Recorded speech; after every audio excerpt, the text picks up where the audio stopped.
Hello friends, मेरा नाम पंकज जैन है और मेरे चैनल का नाम बडी इन्फोटेक। मेरे चैनल को सब्सक्राइब कर दीजिए और बगल में दिए हुए बेल आइकन को क्लिक करना ना भूलें ताकि मेरे आने वाले वीडियो सबसे पहले आप तक पहुंच सके। हेलो फ्रेंड्स, आज मैं आपको दिखाने जा रहा हूं नेटवर्किंग, यानी कि कंप्यूटर नेटवर्किंग क्या होता है। यानी कि कंप्यूटर नेटवर्किंग का मतलब है कि दो डिवाइसों को एक दूसरे से जोड़ना, यानी कि कई सारी डिवाइसों उनको एक दूसरे के नेटवर्क में लाना, यानी कि एक ही सिस्टम से जो भी है हम बैठे बैठे दूसरे सिस्टम का सामान अपने में ले सकें और अपने सिस्टम का सामान दूसरे में दे सकें। बैठे बैठे अपने जितने भी सिस्टम है, अगर आपके सपोज कीजिए ऑफिस है, ऑफिस में अगर 30 सिस्टम है और प्रिंटर एक है, तो आप उस 30 प्रिंट जो भी 30 सिस्टम है उससे अपने यहाँ बैठे बैठे ही प्रिंट आउट दे सकें। आपको बार बार उठकर जाने की ज़रूरत ना पड़े एक सिस्टम पे। इसी तरीके से स्कैनिंग है, आप बैठे बैठे उस 30 कंप्यूटर से ही बैठे बैठे स्कैन कर सकते हैं अपने ही सिस्टम से, ना कि आपको दूसरे सिस्टम से जाना पड़ेगा। बैठे ही बैठे आप किसी भी सिस्टम का डेटा अपने सिस्टम में ले सकते हैं बैठे बैठे। आपको पेन ड्राइव और CD वीडी की ज़रूरत नहीं पड़ेगी। तो ये चीज़ होती है नेटवर्किंग। देखिए अब मैं इसके लिए आपके लिए एक प्रेजेंटेशन लाया हूँ छोटी सी। देखिए किस तरीके से। तो नेटवर्किंग स्टार्ट करने से पहले सबसे पहले हम लोग जानते हैं कि नेटवर्किंग के लिए कौन कौन से प्रोडक्टों की जरूरत पड़ती है। देखिए सबसे पहला प्रोडक्ट होता है स्विच। सबसे पहला प्रोडक्ट होता है स्विच, यानी कि जब भी आपका कोई इंटरनेट बाहर से लेकर आएगा, यानी कि सर्विस प्रोवाइडर होता है जिसे बोलते हैं ISP, इंटरनेट सर्विस प्रोवाइडर। तो वो क्या करते हैं कि आपके जो भी ऑफिस है या घर है कुछ भी है, तो उसमें एक वायर से केबल खींचकर लेके आते हैं जो एक मेन डिवाइस में लगा देते हैं। उस डिवाइस को कहते हैं स्विच या हब या राउटर। तो देखिए कि अगर बहुत बढ़िया ऑफिस है तो उसके लिए आपको ज़रूरत पड़ेगी स्विच की। अगर छोटा सा घर है कुछ भी है तो उसके लिए आपको राउटर की ज़रूरत पड़ सकती है या हब की ज़रूरत पड़ सकती है। इसके बाद सेकेंड चाहिए हमें केबल्स, क्योंकि आपको पता है बिना केबल्स के तो होगा नहीं, क्योंकि इंटरनेट सर्विस प्रोवाइडर है वो बाहर से एक केबल ला के आपके मेन स्विच में लगा देगा, लेकिन बाकी इंटरनल के लिए तो आप ही को मेहनत करनी पड़ेगी। जो भी आपके यहाँ टेक्नीशियन है, नेटवर्किंग जो होते हैं, नेटवर्किंग एडमिनिस्ट्रेटर, तो उसके लिए आपको जरूरत पड़ेगी केबल्स की। देखिए केबल्स कई तरीके की होती है, UTP, STP, कोएक्सिकल, काफ़ी सारी केबल होती हैं, लेकिन जो नेटवर्किंग में यूज होती है वो होती है UTP एंड STP। UTP और STP में ये बस ये डिफरेंट है कि UTP सस्ती होती है और STP थोड़ी कॉस्टली होती है, जिसकी वजह से मोस्टली काम जो होता है वो UTP केबल पे ही सब लोग करते हैं। उसके बाद नेक्स्ट है RJ45 कनेक्टर, यानी कि UTP केबल को जो कंप्यूटर में आप कनेक्ट करते हो, जिस सॉकेट को लगाते हो नेटवर्किंग के लिए, तो आपने देखा होगा कि लैन कार्ड लगा होता है पीछे, लैन कार्ड या वायरलेस कार्ड, तो उसमें हमेशा RJ45 कनेक्टर ही फिट होता है। उसके बाद है सर्वर। अगर आपका बड़ा ऑफिस है तो सर्वर के थ्रू आप सारी चीज़ें हैंडल कर सकते हैं, जैसे कि किसको कितना नेट देना है, कोई गलत काम तो नहीं कर रहा है, हम इसमें ये वाली साइट ब्लॉक कर देते हैं, तो आप बैठे बैठे सर्वर के थ्रू कुछ भी कर सकते हैं। यानी कि आपके यहाँ 30 सिस्टम है और एक सर्वर है, तो आप उस सर्वर के थ्रू सबको हैंडल कर सकते हैं। उसके बाद एक क्रैम्पिंग टूल। क्रैम्पिंग टूल ये कंप्यूटर की जो नेटवर्क की केबल्स होती हैं इनको सेट करने के काम आता है कि किस तरीके से हम अपने जो वायर्स को काट के RJ45 ये जो कनेक्टर है इसमें कैसे फिट करते हैं, तो ये क्रैम्पिंग टूल की वजह से किया जाता है। फिर है हब। हब मैंने आपको बताया कि अगर छोटा सा एरिया है तो आपको हब की ज़रूरत पड़ेगी, अगर आप वायरलेस नेटवर्किंग कर रहे हैं तो आपको वायरलेस राउटर की ज़रूरत पड़ेगी। क्लियर। नेक्स्ट देखिए नेटवर्किंग केबल जो भी मैंने आपको बताया कई तरीके की होती हैं कि UTP केबल है, दूसरी STP केबल है, तीसरी कोएक्सियल केबल है, कोएक्सियल, और चौथी है फाइबर ऑप्टिक। UTP की फुल फॉर्म में अनशील्डेड ट्विस्टेड पेयर, यानी कि ट्विस्टेड पेयर यानी कि इसमें हर उसमें एक पेयर होता है, यानी कि जैसे सपोज कीजिए कि इसके अंदर 8 वायर हैं, तो हमेशा रखिए कि 8 वायर में हमें इसका जोड़ा बनाना होता है। जैसे लाल, जैसे आपने देखा होगा ये लाल दिख रही है, लाल के साथ फिर हल्की सफ़ेद लाल होगी, ऐसे ये हरी है तो इसके साथ एक हल्की सफ़ेद होगी, और उसके बाद ये ब्लू है तो ब्लू सफ़ेद कॉम्बिनेशन में होगी। इसके बाद ये ब्राउन है तो ब्राउन और जो वाइट है वो कॉम्बिनेशन में होगी। इसके बाद सेकंड है कि यूटीपी और एसटीपी में फ़र्क क्या होता है। देखिए यूटीपी और एसटीपी केबल में फ़र्क होता है कि इसकी ये वायरिंग की जो होती है ये काफ़ी पतली होती है, जिसकी वजह से थोड़ा आपको पता है कि वायरिंग करने में थोड़ी सी प्रॉब्लम होती है। और एसटीपी केबल में क्या है कि एसटीपी केबल में ये थोड़ा मोटा वायर होता है और इस पर कॉपर का वो छड़ा रहता है, जिसकी वजह से, और ये वायर भी थोड़े मोटे होते हैं, जिसकी वजह से ईजिली तरीके से हम लोग अपनी नेटवर्क मतलब जो भी है पेयरिंग यानी कि जो भी केबल्स है बना सकते हैं। कोएक्सियल केबल है, इसका यूज हम लोग करते हैं। आपने अक्सर देखा होगा कि आपके यहाँ डिक्स टीवी लगी है, वीडियोकॉन टीवी लगी है, कुछ भी लगा है घर पे, जो केबल टीवी वगैरह देखते हैं चैनल वगैरह, उसके लिए कोएक्सियल केबल की ज़रूरत पड़ती है।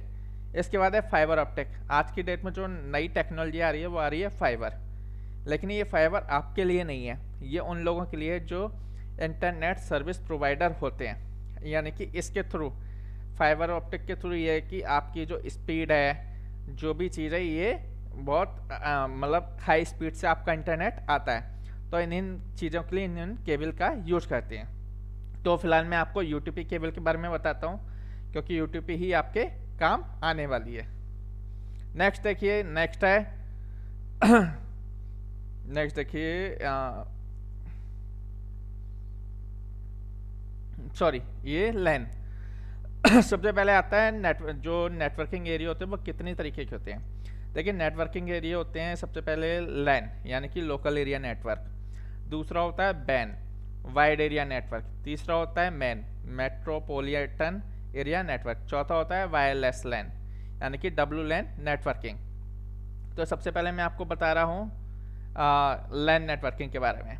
तो देखिए कि आज से 10 साल पहले, 20 साल पहले क्या होता था, जब वायरलेस का ज़माना नहीं होता था 20-30 साल पहले, तो उस समय सारा काम वायर के थ्रू होता था।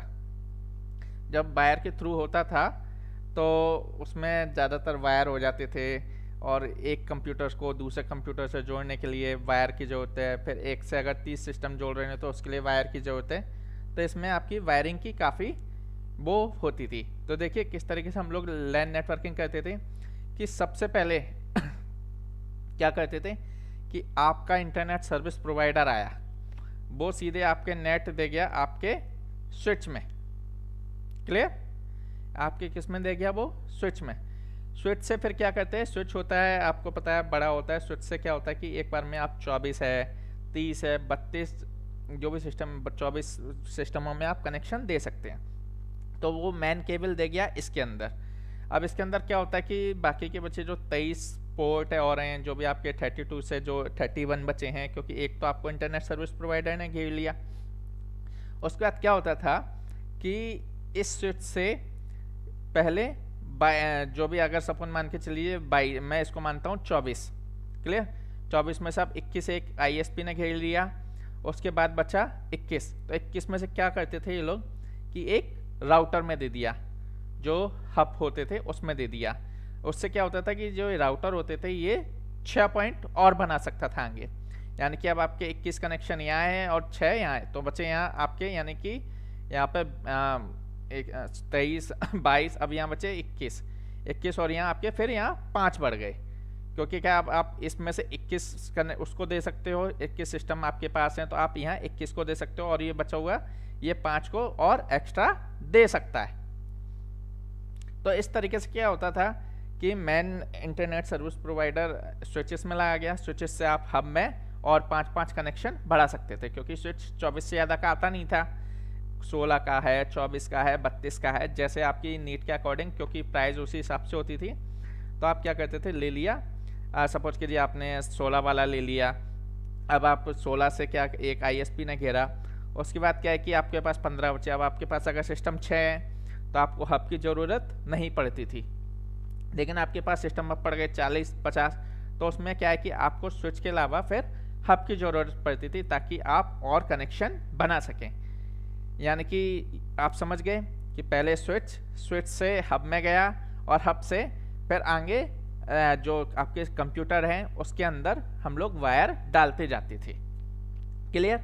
यानी कि समझ लीजिए कि आपके पास 6 रो हैं, आपके पास 6 रो में और एक रो में 6 कंप्यूटर हैं। तो आप क्या किए कि उन हर रो के लिए एक एक हब लगा दिए, जो कि ये हब या राउटर कुछ भी बोल सकते हैं, एक एक लगा दिए और स्विच से मेन जो 6 वायर 6 हब में लगा दिए और फिर वो 6 जो भी थे उसमें उस रो वाले को हब से आपने कनेक्शन कर दिया। तो देखिए ये दूसरा भी एग्जांपल है, समझ में आ जाएगा आपके। ये स्विच हो गया, स्विच से ये देखिए ये कितने आपको पॉइंट दिख रहे होंगे, इसमें से एक इस कंप्यूटर को दे दिया, एक इस कंप्यूटर को दे दिया, एक इस कंप्यूटर को दे दिया, एक इस कंप्यूटर को दे दिया, एक इस वाले कंप्यूटर को दे दिया, क्योंकि आपके पास चीज़ थी 5, इसलिए आपका स्विच से काम हो गया। अब इसमें देखिए कितने पॉइंट हैं, 4, 8, 12, 16, 20 और 24। अगर आपके पास सिस्टम होते 40 तो आपको क्या पड़ती ज़रूरत, हब की, ये केबल। अब देखिए इस तरीके से आप अपने सिस्टमों को जोड़ सकते थे। तो ये हो गया लैन यानी कि लोकल एरिया नेटवर्क। मैंने आपको समझाया स्विच में, इसमें स्विच का काम होता था और हब का काम होता था। उसके बाद क्या होता था कि हमें जो स्विच था इसको सेट करना होता था एक आईपी एड्रेस से, यानी कि आपने इस जगह आईपी एड्रेस रख दिया 0 स्विच में, देखिए ये स्विच में आपने रख दिया आईपी एड्रेस 0। तो अब क्या है, ये सबको एक एक आईपी एड्रेस भी डिस्ट्रीब्यूट करना पड़ता था। जैसे अब इस सिस्टम को दे दिया 1.1, इसको दे दिया 1.2, इसको दे दिया 1.3, इसको दे दिया 1.4, इसको दे दिया 1.5, अगर छठा कोई पीसी होता तो उसको देते हम 1.6। इसी तरीके से आईपी पे आईपी, यानी कि जितने सिस्टम उतनी ही आईपी हमें देनी पड़ती थी। सेकंड है बैन एरिया नेटवर्क यानी कि वाइड एरिया नेटवर्किंग। लैन क्या होता था, मैंने बताया लोकल एरिया नेटवर्क, यानी कि एक ही जगह, यानी कि एक ही फ्लोर पर आप नेटवर्किंग कर सकते थे। लेकिन सपोज कीजिए कि अब आपका आ गया कैंपस, मतलब पूरी ऑफिस आ गया, ऑफिस के अंदर 7 फ्लोर है, उस जगह क्या पता था हमें, वाइड एरिया नेटवर्क, वो हो गया आपका वाइड। तो उसके अंदर हमें बैन की जरूरत पड़ने लगी। तब इसमें क्या होने लगा कि आप देखिए कि वही इसमें भी राउटर पर राउटर बढ़ाते रहे, यानी कि एक राउटर हमने फर्स्ट फ्लोर पर रख दिया, दूसरा राउटर सेकंड फ्लोर पर रख दिया, तीसरा थर्ड फ्लोर पर रख दिया, चौथा फोर्थ फ्लोर पर रख दिया, पांचवा फिफ्थ फ्लोर पर रख दिया। इस तरीके से वो 7 जो भी हमने राउटर 7 जगह रख दिए और फिर उनसे हमने स्विच के थ्रू केबलें पहुंचा दी। तो यानी कि वायरिंग करते करते करते 1 फ्लोर 2 फ्लोर 3 फ्लोर 4 फ्लोर, इसी तरीके से फिर हमने पूरा उसको हब के थ्रू सब में हमने नेटवर्क दे दिया, यानी कि सब में इंटरनेट आ गया, सब में एक दूसरे से कनेक्टिविटी हो गई।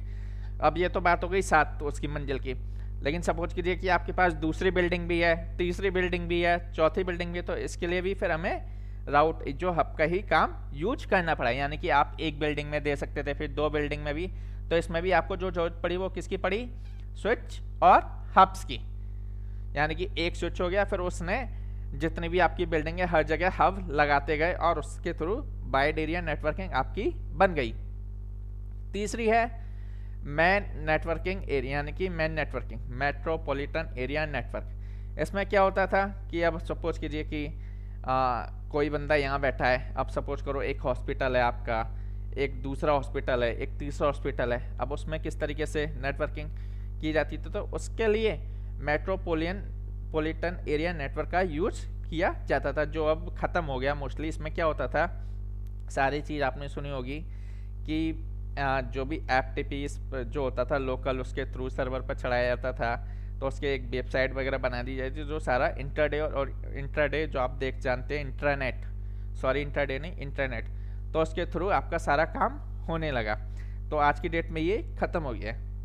आज की डेट में जो टेक्नोलॉजी बची है वो लेटेस्ट टेक्नोलॉजी है वायरलेस लैन नेटवर्किंग। इसमें क्या है कि देखिए इसमें वायर्स का काम हो गया बॉस ख़त्म, यानी कि इसमें सभी तरीके के वायर का काम ख़त्म हो गया। सिर्फ इसमें एक वायर का काम कौन सा रह गया, जो आपके इंटरनेट सर्विस प्रोवाइडर के यहाँ से आता है। तो क्या हुआ उसमें कि जैसे ही वो इंटरनेट सर्विस प्रोवाइडर के यहाँ वायर आया, उसने आपके लगा दिया मेन स्विचेस में, चाहे स्विचेस में लगाए चाहे वायरलेस राउटर में लगाए, तो अगर आपका ऑफिस है तो वो स्विच में ही लगाएगा जहाँ तक है आपको, क्योंकि आपके सिस्टम में वो ऑफिस में 300 सिस्टम भी हो सकते हैं, 400 भी हो सकते हैं, 500 भी हो सकते हैं, 1000 भी हो सकते हैं। तो स्विच में लगाया, उस स्विच से फिर वायरलेस राउटर लगना स्टार्ट हो गई, तो वायरलेस राउटर में उसने लगाना स्टार्ट कर दिया। क्लियर? उसने क्या किया कि मैन देखिए सबसे पहले आया इंटरनेट, इंटरनेट से आ गया आपके राउटर में, यानी कि स्विच, इसको स्विच भी बोल दीजिए, राउटर भी बोल दीजिए, क्योंकि कम आपका दिख रहा है मुझे। अगर ये बड़ा था तो इसको आपने स्विच में लगा दीजिए, सीधे इंटरनेट ही आया और इसको लगा दिया हमने स्विच में। अब स्विच से क्या हुआ कि धीरे धीरे ये वायरलेस राउटर में डिफाइन होने लगा। वायरलेस राउटर में क्या करते थे कि जैसे इसका एक वायर है इसमें लगा दिया, यानी कि जो इसे हब में लगाते थे ऐसे इसका वायर हमने इसमें लगा दिया। लेकिन इससे क्या हुआ कि हमें ना तो इस कंप्यूटर में लगाना पड़ा वायर, ना इस वाले कंप्यूटर में लगाना पड़ा, ना इस कंप्यूटर में लगाना पड़ा, ना इस प्रिंटर में लगाना। ये सारी चीज़ें ऑटोमेटिकली वायरलेस के थ्रू चलने लगी, क्योंकि इसमें एक वायरलेस का एरिया पड़ा हुआ था, उसके थ्रू ये वायरलेस में चलने लग गई।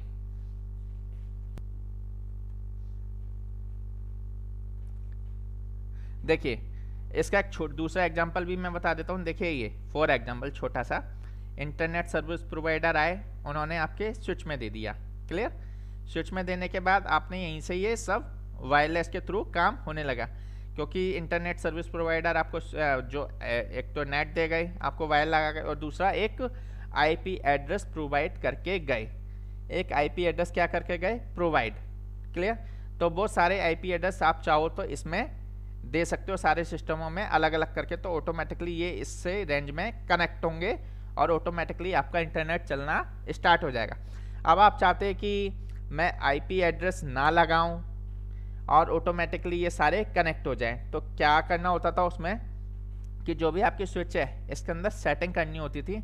इसके अंदर एक आपको नेटवर्क की बनानी पड़ती थी, जैसे आप आजकल मोबाइल का हॉटस्पॉट देखते हैं कि ऑटोमेटिकली मोबाइल का नाम फाउंड हो जाता है और उसमें आप पासवर्ड लगाए और ऑटोमेटिकली आपका इंटरनेट चालू हो जाता है। इसी तरीके से इसमें भी क्या करते थे, एक पासवर्ड यूज़र आईडी पासवर्ड देना होता था, फिर जो भी यूज़र आईडी पासवर्ड इस सिस्टम में डालता जाएगा ऑटोमेटिकली उसका नेट कनेक्ट होता जाएगा। तो ये टेक्नोलॉजी होती है वायरलेस, यानी कि मैन इंटरनेट सर्विस प्रोवाइडर आपको एक स्विच में दे गया, स्विच से आपने सारे वायरलेस जो राउटर होते हैं, एक्सेस पॉइंट होते हैं, उसमें वायर दे दिया, और उसके बाद ऑटोमेटिकली सिस्टम जितने भी कंप्यूटर्स हैं, कंप्यूटर्स में आपका लगा होता है wireless card, automatically wireless card. आपने देखा होगा कि आज के लैपटॉप जो भी आते हैं उसमें वायरलेस कनेक्ट करने का ऑप्शन आता है, यानी कि वायरलेस इंटरनेट का। तो किस तरीके से ये देखिए कि वायरलेस नेट इंटरनेट का ये वाला ऑप्शन ये रहा। तो आप यहाँ पर डाल के इंटरनेट एक्सेस, अपने यूजर आईडी पासवर्ड डालिए और अपना इंटरनेट एक्सेस सब लोग कर सकते हैं। इसके बाद नेक्स्ट है टू टाइप वायर रेडी, यानी कि two type cable wire ready. देखिए कि अब आपने ये तो सीख लिया कि लैन किस तरीके से सेट करते थे, बैन किस तरीके से करते थे, वायरलेस एरिया किस तरीके से सेट करते थे, स्विच सीख लिया आपने, हब सीख लिया, हब का काम क्या होता है, स्विच का काम क्या होता है, उसके बाद आईपी का काम क्या होता है, आईपी एड्रेस का, उसके अलावा वायरलेस कार्ड का काम क्या होता है, ये आपने देख लिया। अब उसके बाद जो यूटीपी केबल है, यूटीपी केबल जो आपको पता है कि स्विच से राउटर में जाएगी, आपके वायरलेस राउटर में, या स्विच से लैन कर रहे हैं तो आप स्विच से लैन में जाएगी, लैन वाले हब में जाएगी। तो उसके लिए क्या होती थी, दो तरीके की केबल बनती थी। तो किस तरीके से कि एक होती थी cross over cable wiring, cross over cable wiring, और दूसरी होती थी स्ट्रेट ओवर केबल वायरिंग। इसमें क्या होता था कि अगर आपको एक कंप्यूटर से दूसरे कंप्यूटर को कनेक्ट करना है तो आपको बनानी होती थी क्रॉस ओवर केबल वायरिंग। और अगर आपको सपोज कीजिए कि कंप्यूटर से अगर आपको हब में, यानी कि हब में कनेक्ट करना है, या कंप्यूटर से आपको प्रिंटर में करना है, या कंप्यूटर से आपको किसी और में करना है, यानी कि अदर डिवाइस, याद रखिएगा अदर डिवाइस, यानी कि कंप्यूटर से कंप्यूटर में नेटवर्किंग करनी है तो क्रॉस ओवर केबल की वायरिंग सेटअप करके ही उसका यूज किया जाता था। अगर आपको सपोज कीजिए मॉडेम से उसमें करनी है, या हब से कंप्यूटर में लाना है, या राउटर से कंप्यूटर में लाना था लैन नेटवर्किंग में, ना कि वायरलेस, क्योंकि वायरलेस में तो काम खत्म ही हो गया। तो उसके लिए हम लोगों को स्ट्रेट केबल का यूज करना पड़ता था। देखिए अब इसकी कोडिंग कैसे की जाती थी वो देखिए नेक्स्ट इस पर देखिए कि ये आ गया कि इसमें किस तरीके से वायरिंग करते थे। ये देखिए सबसे पहले मैं बताता हूँ आपको स्ट्रेट थ्रू केबल जो स्ट्रेट होती थी उसका देखिए किस तरीके से करते थे वायरिंग, कि इधर वाइट रखते थे और इधर ऑरेंज, फिर बीच वाले में ऑरेंज दोनों तरफ, फिर इधर वाइट इधर ग्रीन, इधर ब्लू वाइट वाला यानी कि ब्लू वाइट इस जगह, इधर ग्रीन, इधर वाइट ब्राउन, इधर ब्राउन दोनों में। तो इस तरीके से स्ट्रेट थ्रू केबल की कोडिंग की जाती थी और वो भी क्रिप्टिव टूल से कसा जाता था। तो क्या हो गया कि दोनों आपकी जो स्ट्रेट है यानी कि एक लैन उसमें गया आपके कंप्यूटर में और दूसरा गया आपके हब में, क्योंकि हब से ही आप आगे भेजते थे जितने कनेक्शन बनाने होते थे। इसी तरीके से आप देखिए क्रॉस ओवर केबल क्रॉस की जो वायरिंग होती थी आपको इधर यानी कि एक पॉइंट में रखना था ये यानी कि ब्लू और वाइट, और इधर रखना होता है नंबर 1 में ग्रीन वाइट, इधर रखना होता है सेकंड में ऑरेंज, तो यहाँ सेकंड में रखना होता है ग्रीन, इधर रखना होता है ब्लू यानी कि ग्रीन और वाइट, तो इधर रखना होता है थर्ड में आपको ऑरेंज एंड वाइट, इधर रखना होता है चौथे पॉइंट में ब्लू, तो इधर रखना होता है आपको चौथे में ब्राउन और वाइट, फिर पांचवें में आपको रखना होता है ब्लू और वाइट, और इसमें रखना होता है पांचवें में आपको ब्राउन, छठे में रखना होता है आपको यहाँ ग्रीन, इधर रखना होता है ऑरेंज, इधर रखना होता है आपको ब्राउन वाइट, इधर रखना होता है आपको ब्लू, इधर रखना होता है ब्राउन, और इधर रखना होता है ब्लू और वाइट। तो ये जो कॉम्बिनेशन होती थी कि अब क्योंकि जो RJ45 कनेक्टर होते हैं जिनके मैंने मैं आपको बताया उसमें 8 तार लगते हैं, यानी कि जो UTP केबल होती है उसमें 8 वायर होते हैं, यानी कि एक तरफ आपको इस तरीके से कोडिंग करनी है एक RJ45 में इधर के एरिया में, और इधर दूसरा जो छोर है उसमें आपको ये करनी है, क्योंकि एक केबल के 2 छोर होते हैं आपको पता है, एक लेफ्ट एक राइट वाला, तो आपको एक के में ये वाली कोडिंग रखनी है सेट करके, और एक तरफ आपको ये वाली कोडिंग रखनी होती थी जिसके थ्रू आपकी कंप्यूटर से कंप्यूटर कनेक्ट करना होता था। तो आपको क्या करना होता था क्रॉस ओवर, और अगर आपको कंप्यूटर से हब में कनेक्ट करना होता था, हब से किसी कंप्यूटर में कनेक्ट करना होता था, तो आपको क्या रखनी होती थी स्ट्रेट ओवर। तो देखिए कि इस तरीके से नेटवर्किंग करना कितना आसान है, सीधा सीधा सिंपल है कि अगर आप पुराने ज़माने की लैन नेटवर्किंग करना चाहते थे तो उसमें आपको सबसे पहले ज़रूरत होती थी स्विच की। स्विच से अगर आपके यहाँ सिस्टम कम है तो आपको सिर्फ एक स्विच की ज़रूरत पड़ती थी, अगर आपके यहाँ सिस्टम ज़्यादा है तो आपको क्या करना आता था स्विच से हब में वायर ले जाना पड़ता था ताकि उस हब से हमारे और भी कनेक्शन तैयार हो सके। सेकंड है वाइड यानी कि बैन में क्या होता था कि अब हमारे जो हिस्से बढ़ गए, यानी कि बिल्डिंगें बहुत सारी हो गई, जैसे सपोज करो मैं इस बिल्डिंग में हूँ, वो उस बिल्डिंग में, वो इस बिल्डिंग में, वो इस बिल्डिंग में, तो उधर भी हमारा स्विच और हब का ही काम होता था। तीसरा आया वायरलेस। वायरलेस में क्या हुआ कि सिर्फ इंटरनेट सर्विस प्रोवाइडर स्विच में देके गया, स्विच में देने के बाद फिर हमने उससे सारे जो कनेक्शन है वायरलेस में दे दिए, वायरलेस राउटरों में। अगर सपोज कीजिए कि अगर आपका जो स्विच है वही वायरलेस हो तो फिर आपको वायरलेस से दूसरे राउटर में, वायरलेस राउटर में वायर देने की ज़रूरत नहीं पड़ेगी, सिर्फ अपनी उसके अंदर जो भी राउटर है आपका वायरलेस उसकी सेटिंग ओपन कीजिए, कॉन्फ़िगरेशन कीजिए, और अपने जो मेन इंटरनेट सर्विस प्रोवाइडर वाला राउटर है वायरलेस उसका कनेक्शन यूजर आईडी पासवर्ड दे देंगे तो और आईपी एड्रेस डाल देंगे, तो ये ऑटोमेटिकली बिना वायर के एक दूसरे से कनेक्ट हो जाएगा। और जब ये कनेक्ट हो जाएगा तो सपोज कीजिए कि जो दूसरी मंजिल में राउटर लगा है उससे जितने सिस्टम कनेक्ट हैं वो ऑटोमेटिकली उससे कनेक्ट हो जाएंगे। तीसरी बिल्डिंग में जो भी राउटर लगा है उससे जितने सिस्टम कनेक्ट हैं वो ऑलरेडी उससे कनेक्ट हो जाएंगे। तो ये थी नेटवर्किंग की टेक्नोलॉजी जिसमें आप इजी से नेटवर्किंग सीख सकते हैं। और अगर आपको कोई भी अगर प्रॉब्लम हो तो मेरे नीचे लेके कमेंट बॉक्स में लिख दीजिए, मैं और भी इससे अच्छा वीडियो आपके लिए लेके आ सकता हूँ। और अगर आप कहेंगे तो मैं एक प्रैक्टिकली भी आपको बता सकता हूँ कि किस तरीके से हम लोग नेटवर्किंग कर सकते हैं। तो और भी कोई इस वीडियो बनवाना हो आपको इससे रिलेटेड टॉपिक पे तो आप मुझे नीचे लिखे कमेंट बॉक्स में ज़रूर लिखिएगा, और मेरा चैनल लाइक सब्सक्राइब ज़रूर कीजिएगा ताकि ये वीडियो आगे और भी लोगों को पहुँच सके और लोग बाग सीख सके। थैंक यू, धन्यवाद, गुड नाइट।